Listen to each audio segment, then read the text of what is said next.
পৃথিবীতে বাস করে। চেয়ে দেখো কত সুন্দর প্রকৃতি তোমার চারপাশে। চলো আমরা সৃষ্টির শুরুতে ফিরে যাই, দেখি বাইবেল আমাদের বিষয়ে কি বলে। শুরুতে ঈশ্বর আকাশমণ্ডল ও পৃথিবী তৈরি করলেন। ঈশ্বর অন্ধকারকে বললেন, আলো হোক। এই আলোকে তিনি নাম দিলেন দিন, আর অন্ধকারকে নাম দিলেন রাত্রি। প্রথম দিন শেষ হলো।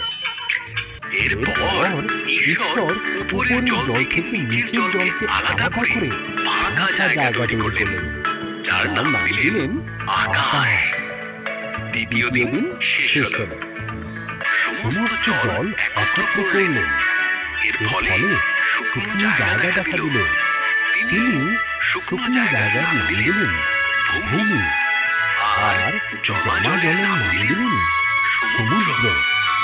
তারপর তিনি তৈরি করলেন ঘাস, শস্য ও গাছপালা। তৃতীয় দিন শেষ হলো। এরপর ঈশ্বর আকাশের বিভিন্ন আলো তৈরি করলেন, দিনের জন্য সূর্যকে আর রাতের জন্য চাঁদ ও তারাদের তৈরি করলেন। চতুর্থ দিন শেষ হলো। মাছেদের সৃষ্টি করলেন জলে সাঁতার কাটার জন্য, আর পাখিদের সৃষ্টি করলেন আকাশে ওড়ার জন্য। তোমাদের সন্তান হোক, তিনি তাদের বললেন, তোমরা বংশবৃদ্ধিতে ও সুরে পৃথিবীকে ভরিয়ে দাও। পঞ্চম দিন এরপর ঈশ্বর পশুদের সৃষ্টি করলেন।